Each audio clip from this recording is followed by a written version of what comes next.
Bien, ahí sí, se escucha. Bien, pasen nomás los pequeños, ¿cierto? Los que estén. Tome su Biblia, queridos hermanos. Como decía Sebastián, continuamos, ¿cierto? Allí en la carta, en el Evangelio de Lucas. Lucas, capítulo 7. Bien. Bien, amados hermanos, vamos a continuar allí. Bueno, quisiera, antes de comenzar, y no porque el hermano Ricardo, ¿cierto?, sea mi amigo y un buen siervo del Señor, pero recomendar, si alguien aquí no ha oído el sermón de la semana pasada, amado hermano, óigalo, tome el tiempo de escucharlo, compártalo. Creo que es una tremenda bendición el poder ver estos desafíos tremendos que nos da la palabra del Señor, y el fin del Sermón del Monte, hermanos, es una palabra del Señor que realmente, o el Sermón del Llano, ¿cierto? En Lucas es una palabra del Señor que realmente quebranta y desafía nuestras vidas, ¿cierto? Y puede ser de gran provecho en nuestra vida espiritual, amados hermanos. Así que, de nuevo, le recomiendo, si alguien no lo ha visto, que pueda tomar el tiempo de verlo hoy en la tarde, escucharlo durante algún viaje suyo, pero también recomendarlo a otros hermanos. Lucas capítulo 7, versos del 1 al 10. Dice así la palabra del Señor. Lucas capítulo 7, versos del 1 al 10. Después que hubo terminado todas sus palabras al pueblo que lo oía, entró en Capernaum, y el siervo de un centurión, a quien éste quería mucho, estaba enfermo y a punto de morir. Cuando el centurión oyó hablar de Jesús, envió a unos ancianos de los judíos, rogándole que viniese y sanase a su siervo. Y ellos vinieron a Jesús y le rogaron con solicitud, diciéndole: es digno de que le concedas esto, porque ama nuestra nación y nos edificó una sinagoga. Jesús fue con ellos, pero cuando ya no estaba lejos de la casa, el centurión envió a él unos amigos, diciéndole: Señor, no te molestes, pues no soy digno de que entres bajo mi techo. Por lo que ni aún me tuve por digno de ir a ti, pero di la palabra y mi siervo será sano. Porque también yo soy hombre puesto bajo autoridad y tengo soldados bajo mis órdenes. Y digo a este ve y va, y a otro ven y viene, y a mi siervo hace esto y lo hace. Al oír esto, Jesús se maravilló de él, y volviéndose dijo a la gente que le seguía: os digo que ni aún en Israel he hallado tanta fe. Al regresar a la casa, los que habían sido enviados hallaron sano al siervo que había estado enfermo. Señor mío y Padre Celestial, te glorificamos en esta mañana, Señor. Queremos honrarte y nos disponemos, Señor, a oír de tu buena palabra, una exhortación a nuestras vidas, una enseñanza, un ejemplo, Padre Celestial, a seguir. Tu palabra nos nutre, nos enseña verdades teológicas tan profundas, Padre, y luego las ejemplifica para nuestra comprensión. Padre Celestial, dirígenos, abre nuestros sentidos, permítenos, Señor, tomar el desafío de aprender, Señor, de corregir nuestras vidas, de amoldarnos, Señor, a aquellas cosas que tú admiras y aquellos, Señor, deseos que tú tienes para nuestras vidas. Dirígenos, Señor, a través de este texto, a través de esta historia, Padre Celestial, para tomar aprendizaje en nuestro corazón. Te glorificamos, Señor, te honramos en el nombre del Señor Jesús. Amén. Bien, el Señor, amados hermanos, había terminado de dar su sermón, ¿cierto? Hemos llamado el sermón del llano, porque dice Lucas: y descendió, ¿cierto?, el Señor Jesús a un lugar llano junto con sus discípulos, y había una gran multitud, y les habló estas palabras, ¿cierto? Entonces nosotros le hemos llamado el Sermón del Llano, que probablemente es el mismo que el Sermón del Monte, o que tiene resumidamente las mismas enseñanzas que el Sermón del Monte que hallamos en Mateo capítulo 5 al 7. Lucas, el evangelista, ¿cierto? Decimos el evangelista porque está escribiendo un evangelio. Lucas, el evangelista, nos sitúa, ahora sí nos sitúa, nos pone en un lugar y en un tiempo definido, ¿cierto? Nos menciona que luego de terminar el mensaje, luego de terminar las palabras que el Señor estaba hablando, ¿cierto? Esto puede decir inmediatamente después de ese momento o pronto, los días siguientes, ¿cierto? El Señor vuelve a entrar a Capernaum. ¿Se recuerdan que antes de entrar al Sermón del Llano habíamos mencionado que el Señor Jesús, luego de su tentación, se establece de alguna manera en Capernaum, ¿cierto? El Señor era de Nazaret de Galilea, ¿cierto? Otro sector, pero después que es bautizado por Juan el Bautista en el Jordán, el Señor va al desierto a ser tentado, ¿cierto? Por 40 días. Y después de salir victorioso de la tentación, ¿cierto? Por medio de la palabra del Señor, Él se va a Capernaum y desde allí está viajando a diferentes lugares, ¿cierto? Yendo y volviendo, pero muchas veces es su lugar para descansar, es su lugar para predicar en la sinagoga, es su lugar, ¿cierto? Para relacionarse, Capernaum. El Señor va a establecerse allí y va a volver a ese lugar cada cierto tiempo.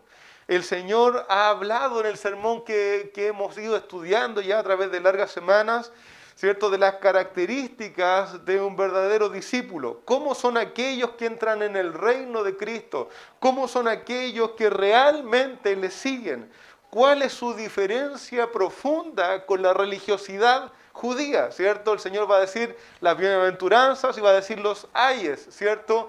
Va a hablar de cómo son los que le siguen y va a hablar de estos líderes ciegos, guías de ciegos, ¿cierto? El Señor ha advertido en su sermón contra los falsos maestros, ¿cierto? Que infestaban al pueblo de aquel entonces y cómo ellos debían de seguir sus malas prácticas y malas enseñanzas, para volverse a una relación genuina con Dios, basados en la humildad delante de Dios, en el reconocimiento de quién soy, un pobre espiritual, tener hambre y sed de justicia, el que llora por los pecados, ¿cierto? Y el reconocimiento de quién es Dios.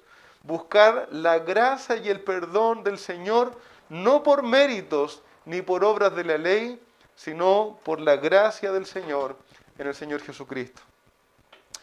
Hermanos, y también veíamos, ¿cierto?, cómo aquellos que son perdonados por gracia deben derramar gracia sobre sus prójimos.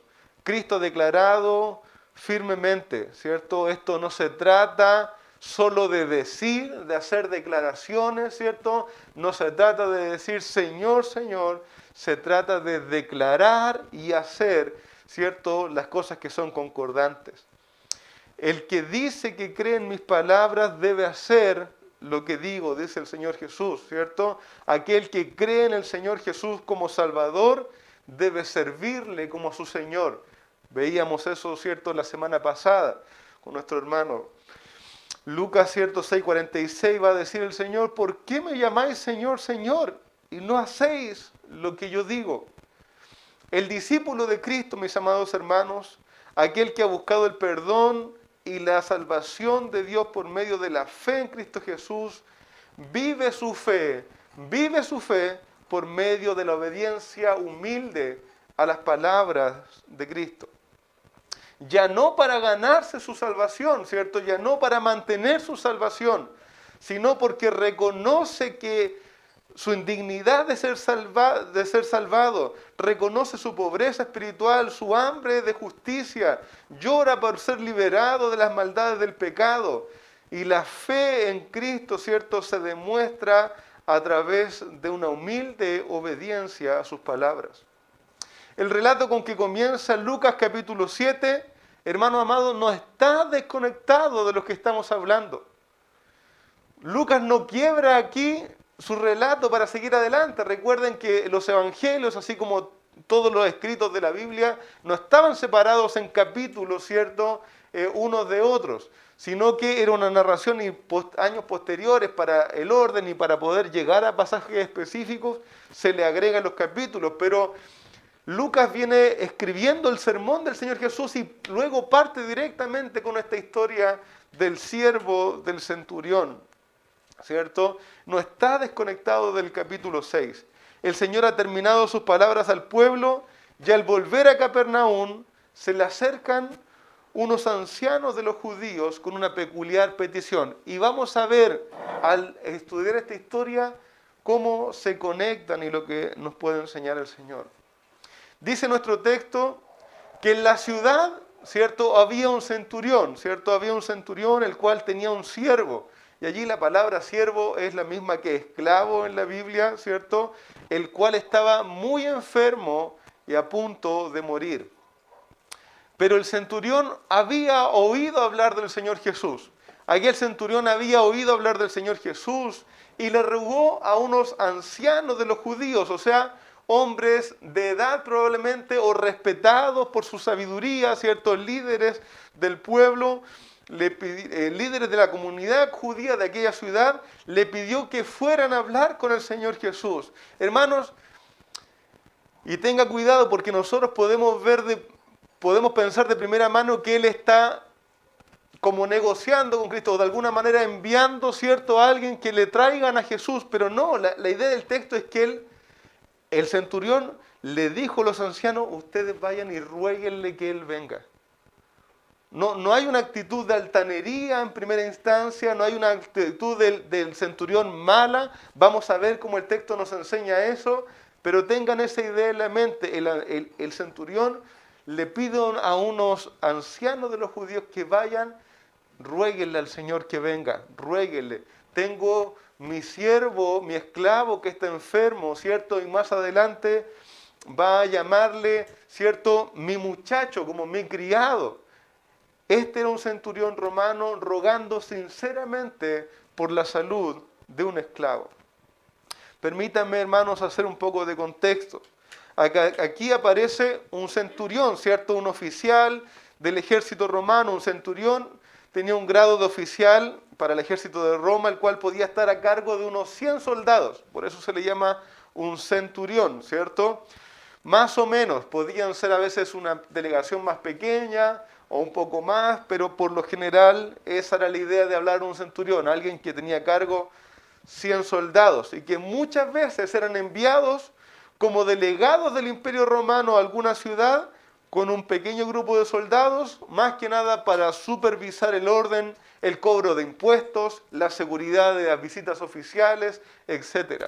Hermanos amados, y esta es la idea de este centurión. Él estaba en Capernaum, una ciudad importante, ¿cierto?, pero no la más grande, como un delegado probablemente del Imperio Romano para apoyar el gobierno de Herodes Antipas, ¿cierto?, también un rey establecido por el Imperio Romano. Y él hacía un acto de presencia del imperio en esta ciudad.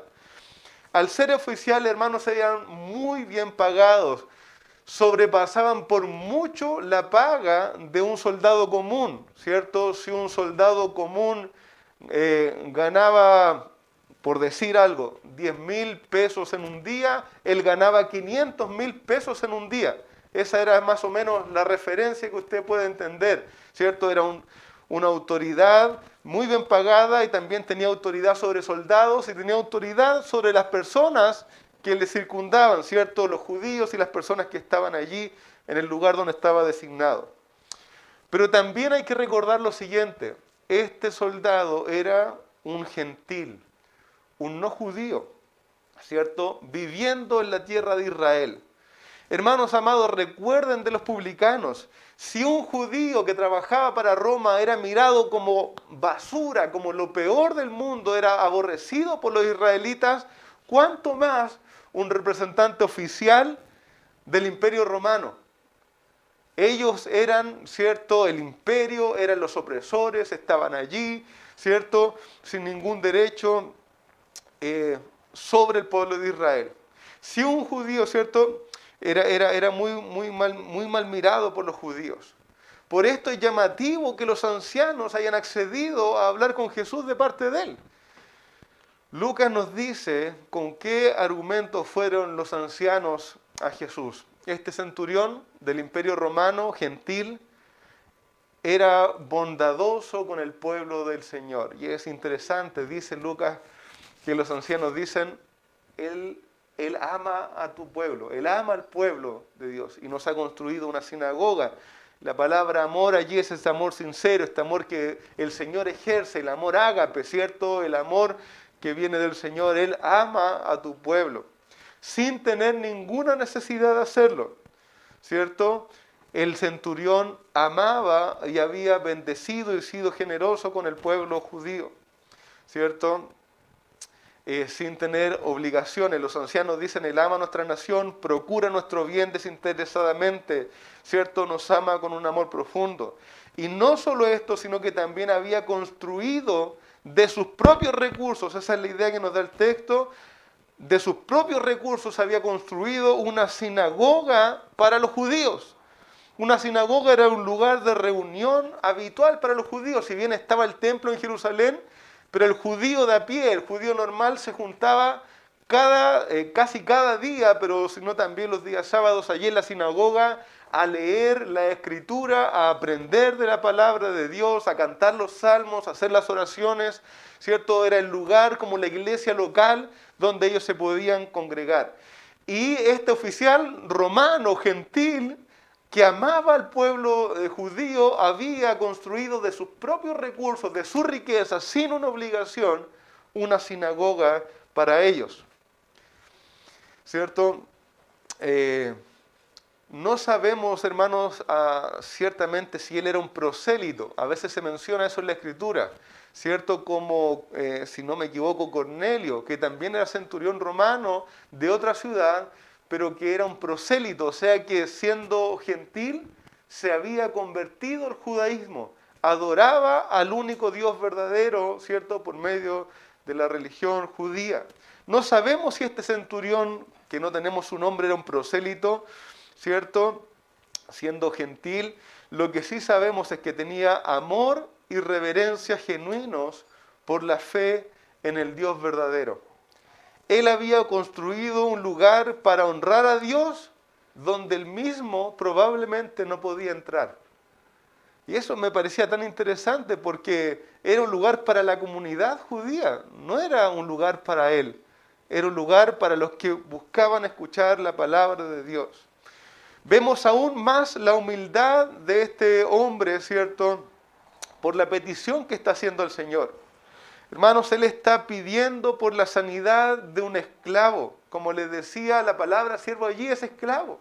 Es esclavo, es alguien que era propiedad de otra persona, ¿cierto? Una persona que era como, al igual que un mueble, al igual que algún animal de carga, de la misma manera era propiedad de otra persona. Y según la costumbre y la ley romana, aquel oficial podía hacer como bien quisiera con este esclavo.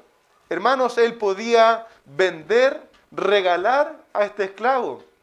Podía dejarlo vivir o podía quitarle la vida sin tener ningún problema.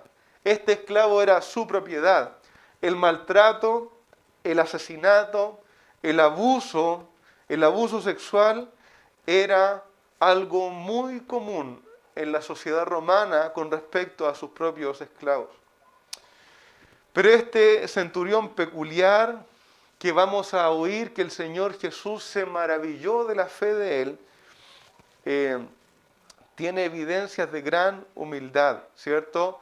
Al rogar en su nombre, era un oficial romano con autoridad y riqueza que mandaba a rogar a un joven maestro judío que sanara a un esclavo gravemente enfermo. Hermano, esto es totalmente asombroso.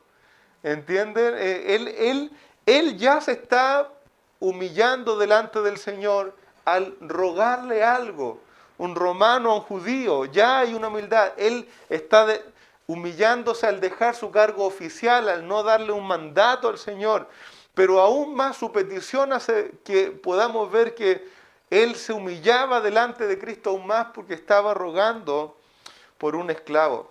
Tenía ¿cierto?, gran estima por este esclavo, le apreciaba, ¿cierto?, pudiendo desecharlo, estaba buscando todos los recursos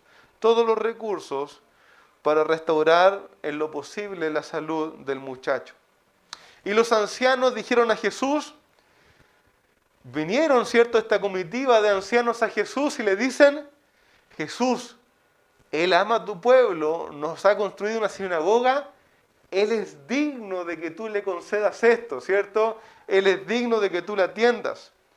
Aun cuando es hermosa la descripción que nos da Lucas y que los ancianos hacen de este centurión, el discurso de los ancianos judíos parece sonar a meritocracia, ¿cierto? Ellos pensaban, los judíos, ya hemos visto, pensaban que por cumplir la ley, ¿cierto?, y sobre todo los ritos de los ancianos, Dios debía abrirle las puertas a ellos de par en par de los cielos.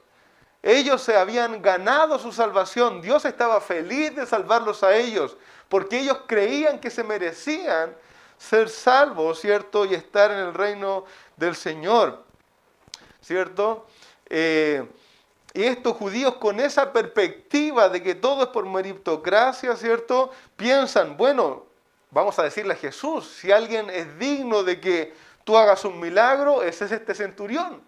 Es este centurión, ¿cierto? Si hay alguien que se merece que tú ejerzas poder divino, es este centurión, ¿cierto? Esa era la visión de los judíos religiosos. Ahora bien, vuelvo a decir, el centurión había enviado a los ancianos a rogar a Jesús que pudieran venir a sanar a su siervo. No porque él no quisiera ir a Jesús, hermano amado, hay que entender esta historia, no, sino porque él se sentía indigno de ir al maestro y pedirle nada. De alguna manera, por lo que había podido oír de Cristo y saber de lo que hacía el Señor, el centurión entendía la autoridad del Señor Jesucristo. El centurión había enviado a rogar en su nombre la ayuda misericordiosa del Señor Jesús. Y el Señor, movido por aquella solicitud, emprendió camino a su casa. Hermanos, el Señor no se dejó espantar ni se envolvió en una disputa con los judíos de la dignidad. Él conocía ciertamente de quién venía el ruego y lo que iba a hacer. Y el Señor fue a atender a este centurión romano. Hermano, es como peor que un publicano le haya pedido algo, pero ya hemos visto en los capítulos que hemos visto cómo el Señor tiene misericordia, cómo el Señor se relaciona con aquellos que a la luz de la sociedad eran los peores pecadores, ¿cierto?, los más despreciables. A aquellos el Señor les atiende, aquel que es humilde, aquel que se quebranta. La historia que vamos a ver más adelante en Lucas, cuando el publicano desde lejos solamente miraba el templo y decía, Señor, sé propicio a mi pecador. El Señor atiende aquella oración. Aquellos pecadores que en nuestra mente o que en esta sociedad eran los peores pecadores, pero que van quebrantados y en humildad el Señor escucha. El Señor les atiende, el Señor se vuelve a ellos. No hay demasiado malo para el Señor si está quebrantado. Bien, el Señor emprende camino con la comitiva de ancianos judíos y probablemente sus discípulos y quizás la multitud que oyó la petición que hizo, iban camino a la casa del centurión, ¿cierto? Pero cuando ya iban camino a la casa de él, dice el verso 6, cuando ya no estaban lejos o cuando ya estaban casi llegando, ¿cierto? El centurión envió a él, al Señor Jesús, unos amigos diciéndole, Señor, no te molestes, pues no soy digno de que entres bajo mi techo. Aquel que a los ojos de los ancianos judíos era el más digno de Capernaum para hacerle misericordia, atendiendo su solicitud, mostró una fe genuina y conforme a lo que agrada a Dios, diciendo, Señor, no soy digno. Señor, yo te estoy rogando esto, pero no soy digno de que entres a mi casa, de que estemos cerca, de hablarte a la cara. Señor, no soy digno, ¿cierto? Después dice el verso 7, por esto que el centurión había dicho, por esto ni aún me tuve por digno de ir, de venir a ti, ¿cierto? El centurión había enviado a los ancianos judíos porque él no se sentía digno de hablarle a la cara al Señor. No se entendía digno de tenerlo en su propia casa. El centurión se veía a sí mismo indigno, siquiera de hablarle al Señor. Por eso envió a los judíos, ¿cierto? Cuando supo que el Señor había accedido a venir a su casa y estaba por llegar, le abrumó el pensamiento, la consideración de que él siquiera entrara. Hermanos, no soy digno, le decía a su conciencia. No soy digno, pensaba él para sí mismo. Hermanos, y el Señor no rechaza eso. Tengan cuidado con eso, porque la psicología moderna infiltrada en la iglesia hoy día le va a decir, pero no creas eso, tú eres digno de que Dios te escuche. No. El Señor se agrada de los que reconocen su indignidad, si esa es la verdad bíblica. Si al Señor le agrada que nosotros reconozcamos que no somos dignos de sus bondades, ni de su oído, ni de su gracia, sino que nos gocemos en las riquezas abundantes de su gracia gloriosa. De eso se agrada el Señor, de que digamos, sí, no somos dignos, pero nos gozamos en que has derramado gracia.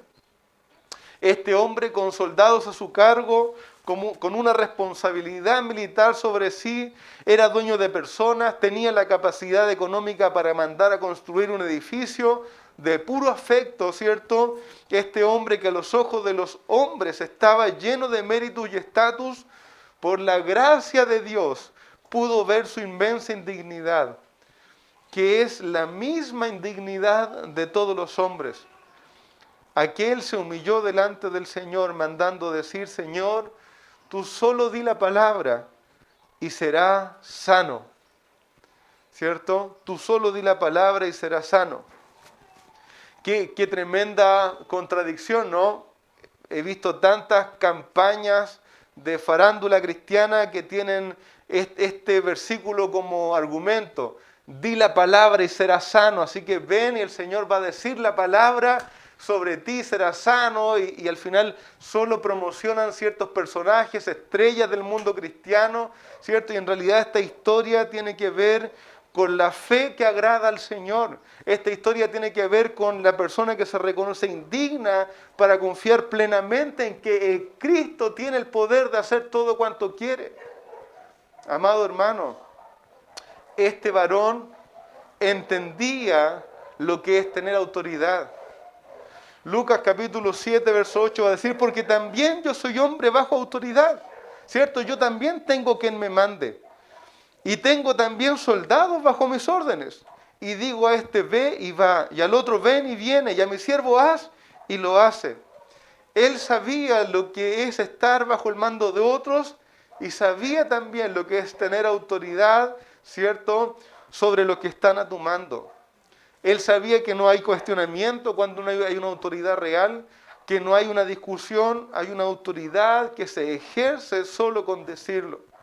Por lo que él había oído, el Señor tenía autoridad. Autoridad para sanar enfermedades, tenía poder divino para sanar a voluntad, solo necesitaba ordenarlo y se haría. Al oír esta expresión de fe acompañada de tremenda humildad, dice la palabra del Señor que el Señor Jesús se maravilló y habló a la comitiva que iba con él. Hermanos, hay solo dos situaciones en las que el Señor Jesús se sorprende, ¿cierto? Y se maravilla de algo. Una es en Nazaret y dice que se maravilla por la poca fe que había en ellos, porque aún habiendo hecho milagros, ellos no podían creer que Él era el Cristo. Y la otra vez en la que el Señor Jesús se maravilla por algo es en esta ocasión. Estos ancianos habían ido a buscarle, ¿cierto? Habían ido a buscarle y estaban allí, estaban los discípulos que le habían seguido también para ver qué habría de hacer el Señor Jesús.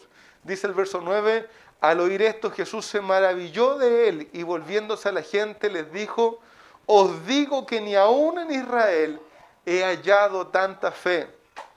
El Señor, amados hermanos, aquí hace una doble afirmación. Por un lado, la gran fe, ¿cierto? Una tan grande fe del centurión, y por otro lado, dice que ni aún en la nación de Israel, en el pueblo llamado de Dios, aquellos que se supone que conocían la palabra de Dios, ¿cierto? Ni aún entre ellos había hallado una fe como esta. Amados hermanos, ni los discípulos mostraban muchas veces esta fe. Muchas veces cuando el Señor estaba con ellos y sanaba, ellos se sorprendían. ¿Quién es este hombre?, decían, ¿cierto? Después el Señor calma la tormenta. ¿Quién es este que calma la tormenta y aún los mares y los vientos le obedecen?, dicen, ¿cierto? Después el Señor, los panes y los peces, ¿cómo les vamos a dar de comer? Y el Señor empieza a partir los panes y da de comer a toda la multitud, ¿cierto? Los discípulos muchas veces tenían una fe pequeña. El Señor Jesús les dice, bueno, si tuvieras una fe como un grano de mostaza. Hermanos amados, el Señor Jesús en este punto del ministerio sabía que en el pueblo de Israel y aún entre sus discípulos la fe era pequeña. Ellos casi retrocedían aterrados, atónitos cuando veían lo que Cristo podía hacer. ¿Cuánto más eran incrédulos y necios los líderes religiosos y el pueblo que los seguía?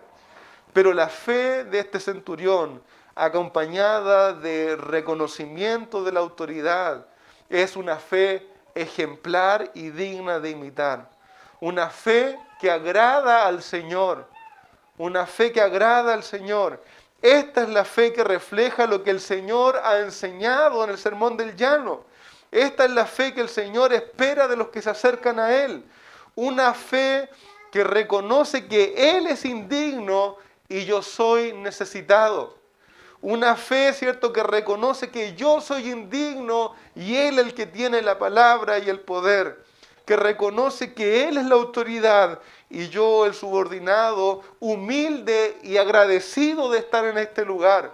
Una fe que se aferra a la bondad de Dios, no por alguna pequeña dignidad que yo tenga, sino porque dependemos y miramos su gracia y su misericordia. Una fe que espera en su bondad y que trata con bondad, porque el Señor mismo me ha tratado con bondad a mí. El centurión viene a mostrar la fe que el Señor esperaba de sus discípulos, que en el pueblo de Israel no era hallada. Por eso, ¿cierto?, Mateo, cuando también describe esta situación, agrega las siguientes palabras de Cristo. Y por favor, si puede, vaya allí. Mateo capítulo 8 está describiendo la misma situación, ¿cierto? Desde el verso 5 de capítulo 8.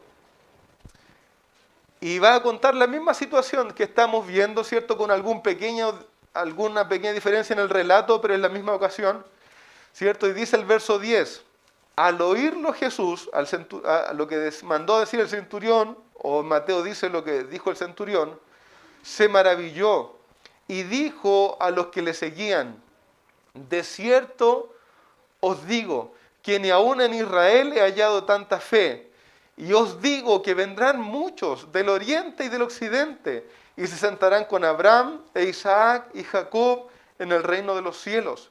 Mas los hijos del reino serán echados a las tinieblas de afuera, y allí será el lloro y el crujir de dientes. El Señor Jesucristo, hermanos, abre la puerta a comenzar a anunciar que los participantes de su reino no serían solo el pueblo étnico de Israel, sino que del oriente y del occidente, de otras naciones, de otros lugares, se sumarían muchos al reino de los cielos para disfrutar de él, mientras que los hijos del reino, o sea, los israelitas de sangre, ¿cierto?, incrédulos e ignorantes del Señor, quedarían fuera, muchos de ellos, excluidos del disfrute del reino del Señor. Eso lo está diciendo el Señor Jesús en estos pasajes. Juan capítulo 1 también lo va a decir, versos 11 y 12. A los suyos vino y los suyos no le recibieron. Mas a todos los que le recibieron, a los que creen en su nombre, les dio la potestad del derecho de ser hechos hijos de Dios. Hermanos, quienes encarnan el sermón del monte o del llano, ¿quiénes son los que participan del reino de Cristo? ¿Quiénes son los que construyen su casa sobre la roca? Son aquellos que tienen su fe en el Señor Jesucristo. Aquellos que reconocen y se sujetan a la autoridad de Cristo, entregándose por completo a la gracia de Dios para salvación. Amados hermanos, termina esta historia con lo siguiente. ¿Qué sucedió con el siervo del centurión? Dice nuestro texto: al regresar a casa los que habían sido enviados, hallaron sano al siervo que había estado enfermo. El Señor dijo la palabra y fue sano. El relato de Mateo dice en 8:13, entonces Jesús dijo al centurión: ve y como creíste te será hecho. Y su criado fue sano en aquella misma hora. Amado hermano, ¿qué podemos aprender de este texto? Bueno, tantas cosas que ya hemos ido mirando, ¿cierto? Pero déjenme agregar algunas más. Aunque los hombres puedan considerarnos dignos del favor de Dios, el creyente genuino siempre se sabe indigno del favor de Dios y ruega a la gracia y a la misericordia de Dios por medio de Cristo. Hermanos, no crea, ¿cierto?, que usted le da argumentos a Dios para que Él lo salve. No crea ni por un momento eso. ¿Sabe por qué? Porque ese engaño después le lleva a lo siguiente. Cuando usted deja de vivir eso que usted creía que le daba alguna dignidad, siempre cree que Dios le va a rechazar, siempre cree que Dios está enfurecido con usted, siempre cree que ya no es digno de estar delante del Señor. Bueno, si siempre fue así, usted nunca ha tenido un argumento, una cualidad que obligue a Dios a salvarlo, a bendecirle. Nunca ha sido así. Amado hermano, el creyente genuino siempre se sabe indigno de la gracia de Dios, sino que ruega por ella por medio de Cristo. ¿Y sabe qué? Nos gozamos en eso. Como dice Pablo en Filipenses capítulo 3, Pablo dice allí en Filipenses 3, del 8 en adelante: ciertamente aún estimo todas las cosas como pérdida por la excelencia del conocimiento de Cristo Jesús, mi Señor, por amor del cual lo he perdido todo y lo tengo por basura, para ganar a Cristo y ser hallado en Él, no teniendo mi propia justicia, que es por la ley, sino la que es por la fe de Cristo, la justicia que es de Dios por la fe. Pablo dice: yo no quiero ser hallado justificándome a mí mismo, yo quiero ser hallado en Cristo, yo quiero ser hallado en Él y que Dios me justifique por la fe en el Señor Jesucristo. También podemos aprender lo siguiente: la fe que agrada al Señor es aquella que va de la mano con humildad y reconocimiento sincero de quién soy yo delante de Dios y quién es Él. Hermanos amados, Salmo 51, 17, lo hemos dicho tantas veces: al corazón contrito y humillado no lo despreciarás tú, oh Dios. La fe que agrada al Señor naturalmente va de la mano con humildad, con reconocimiento, con un corazón quebrantado. Hermano amado, este punto es importantísimo. La fe que agrada al Señor va de la mano con humildad. Cuando no hay humildad desde el momento que nos convertimos, después, hermano, nos cuesta ser enseñados, después nos cuesta esperar en el Señor, después vamos al Señor y somos exigentes, orgullosos, impacientes. Pero cuando llegamos al Señor en humildad y quebrantamiento, reconociendo quién es Él, queremos incluirnos en su pueblo y que Él nos enseñe. Queremos incluirnos en su pueblo y que nos corrijan. Porque yo sé quién soy, yo sé mis debilidades, yo sé lo indigno que soy. Yo voy al Señor y, Señor, tú di la palabra y si no las dices, gloria a ti. Señor, en tu mano está el hacer bien o el quitar. Yo espero en ti. No estoy apurando a Dios, no estoy decretándole a Dios, no estoy exigiéndole a Dios. Estoy reconociendo, Señor, está en tu mano. Y en tu mano esperan, como el siervo mira la mano de su Señor. Así esperamos nosotros en la gracia de nuestro Padre. Amados hermanos, la autoridad y el poder que debemos reconocer está en Cristo. Rogar en su gracia, en su misericordia, sujetándonos a la autoridad de Él para decidir sobre nuestra solicitud. Amado hermano, esta es la actitud para pedirle algo al Señor. Digo de nuevo, hermano, no hay hombres con poder, no hay mujeres poderosas en el Señor que puedan decretar que Dios va a hacer algo y lo vayan a hacer. Hermanos amados, nosotros somos siervos humildes y aunque en este mundo lleguemos a tener un estatus y gran porte delante del Padre, somos todos siervos que nos sujetamos al Señor y estamos felices de sujetarnos a Él y que le pedimos al Señor y que aguardamos en su buena mano. Esa es una fe que para Cristo es maravillosa y ejemplar. Amados hermanos, que el Señor nos ayude a hacer de esta manera, que el Señor nos fortalezca, que el Señor nos guíe, que el Señor nos haga una iglesia humilde y que reconozca la gracia del Señor, confiado siempre también en que en su mano está el poder para hacer las cosas más maravillosas que nosotros no podemos entender. Que lo que estoy hablando de la humildad no le lleve a no orar. Ore al Señor. Pídale a Él aquellas cosas difíciles, hermanos. Aquel centurión amaba, estimaba a su esclavo y por eso rogó delante del Señor. ¿Tienes a alguien estimado en tu corazón? ¿Tienes? No hay problema. No hay problema. Tranquilo. ¿Tienes a alguien amado? ¿Tienes a alguien amado que le ves moribundo? Quizás es espiritualmente. Quizás le ves triste, decaído, lejos. Ruega al Señor. Él puede levantarlo de un día a otro. Puede decir la palabra y despertar el corazón que está muerto. El Señor le dice al profeta, háblale a esos huesos secos y dile que se levanten. Y Él dice la palabra y se levantan.